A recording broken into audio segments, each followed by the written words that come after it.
It was the 2002 meeting.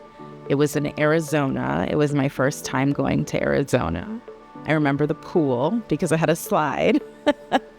But I also remember just thinking, wow, this is an amazing meeting. I mean, we all sat in the same room. It was kind of like a classroom style, of instruction.